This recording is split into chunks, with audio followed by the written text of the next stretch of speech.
হেই everyone, সবাই কেমন আছো? আশা করছি সবাই খুব ভালো আছো আর আমিও বেশ ভালো আছি। তো দেখতেই পাচ্ছ আমি চাদর মুড়ি দিয়ে রেডি হয়ে গেছি। আজ শুধু আমি একা নই, চলো দেখে নিই কে কীভাবে রেডি হয়েছে। তো এদিকে দেখো বাবা আর এদিকে মা, ওরা তো পুরো 4-5টা সোয়েটার পরে রেডি হয়েছিল। আর মা হচ্ছে আদর, সোয়েটার, টুপি, মানে যা যে যেটা পেয়েছে সে সেটা পরে নিয়েছিল, কারণ আজকে আমরা একটু যাচ্ছি ঘুরতে। তো কোথায় ঘুরতে যাচ্ছি সেটা দেখতে থাকো। এই যে দেখো আমরা বেরিয়ে পড়েছি আর রাস্তায় প্রচণ্ড জ্যাম ছিল, যদিও আমাদের দিকটা ছিল না, অপর সাইডটা প্রচণ্ড জ্যাম ছিল।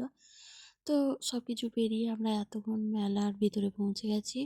আর এই মেলাটা হলো কল্পতরু মেলা, যেটা আমাদের দুর্গাপুরে বেশ বড় করে হয়। মেলার ডাঙাটা অনেকটা বড়, আর কল্পতরু নিয়ে এই মেলাটা হয়।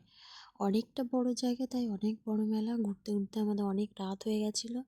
তো এই যে এটা হলো অনুসন্ধান অফিস, যেটা খুব ভালোভাবে সাজায়। আর এটা হলো কল্পতরু উৎসব, মানে মেলার মাঠের মেন গেট, এটাও খুব ভালো। আর এদিকে দেখো পুরো ব্ল্যাঙ্কেটে ভর্তি, মানে এই রাস্তার এই সাইডগুলোতে হচ্ছে ব্ল্যাঙ্কেট, ব্যাগ, মানে অনেক কিছু। তো যাই হোক, এদিকে দেখো মেলার ভিতরে আমরা ঢুকছি। তো এখানে বেশ ভালোই ভিড় ছিল, যেহেতু মেলার মাঠটা অনেক বড়, সেজন্য ভিড়টা এতটা বোঝা যায় না। তো এদিকে পুতুলগুলো দেখো কি কিউট ছিল।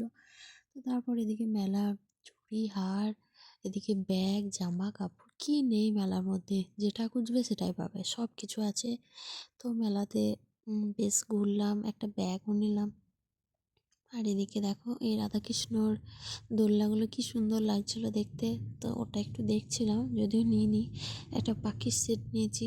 আর এদিকে মেলাতে কিন্তু প্রচণ্ড দাম ছিল, মানে যেটাতেই হাত দিচ্ছি পুরো 100, 200, 300 করে দাম, 100 তো কোনো গল্পই নেই। তো যাই হোক, এখানে মেয়ের জন্য একটা খেলনা দেখছিলাম, এই যে দেখছো এই ছোট্ট ছোট্ট পাখিগুলো। তো এটা নাকি 200, 250 করে দাম, কোনো মানে হয় এইটুকু পাখিগুলো। তো যাই হোক, এদিকে ঘোরাফেরা করলাম, জিনিসের অনেক দামও দেখলাম, সেজন্য চলে গেছিলাম একটু খাবার দিকে। তো কি খাবো, এখন শীতের দিন, এই জন্য এখানে একটু পাটিসাপটা আর একটু এখানে এই দুধ ফুটে খেয়ে নিলাম। তো বেশ ভালোই ছিল। আর প্রথম, মানে অনেক দিন পর ট্রাই করলাম, বেশ ভালোই লাগলো খেতে। এদিকে বাবাকে, মেয়েকে, সবাইকে একটু খাই দিচ্ছিলাম, কেননা সবাই একসাথেও নিয়েছিলাম। এদিকে মেয়েকেও একটু দিচ্ছিলাম, আর এদিকে আমিও একটু খেয়ে দেখলাম। তারপর সবাই মিলে রাতের ডিনারটা একসাথে করে আমরা বাড়ি ফিরলাম। তো আজকের মতো এটুকুই। অবশ্যই আমার ভিডিওগুলো ভালো লাগলে